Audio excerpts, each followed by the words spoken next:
I've decided to rebuild the Charlotte Hornets around LaMelo Ball, Nipple, and Brandon Miller. Everybody else is disposable. Now, I really want to move Miles Bridges because I think we could get a decent power forward for him, which this team desperately needs a good power forward. So we went to the trade finder and see what we could get for Miles Bridges. We actually got some decent offers for him, but the one that intrigued me the most was Miles Bridges and Mason Plumlee for Josh Hart and Mitchell Robinson. Now, Josh Hart is a good power forward that we could use. He's about 30 years old, but he gives a little bit of experience to this team. And then Mitchell Robinson could be he's a 27-year-old center to give a little bit of experience to the rest of these young guys in the starting lineup. It would be great. So we went ahead and accepted the trade. I tried to see what we could get for Trey Mann, what we could get for Musa Diabate. Nothing really clicked, so I decided to stick with him. Now, the start of the season went really great. We won our first 2 games. LaMelo has been absolutely electric, scoring 30 plus both of these games. So I decided to sim all the way through the rest of November. We ended up at the end of November going 11-9, which for the Charlotte Hornets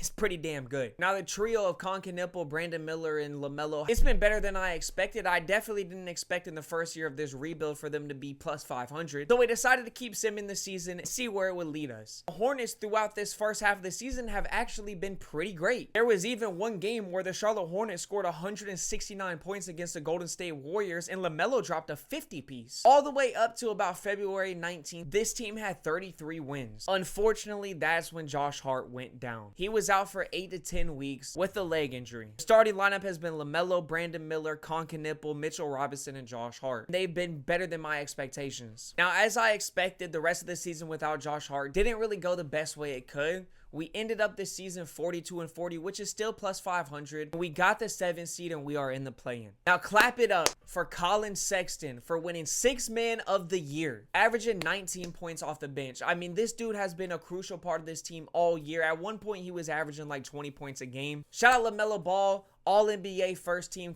Nipple, all-rookie first team. LaMelo Ball averaged 33, 4, and 7. Brandon Miller, 21 and 4. Colin Sexton coming off the bench, averaging 19. I think this team can make a playoff run. We just have to get past the play-in, which this Charlotte Hornets team hasn't been able to do since 2016. All we need is one win against the Atlanta Hawks, and we can move on to the next round. Like for part 2.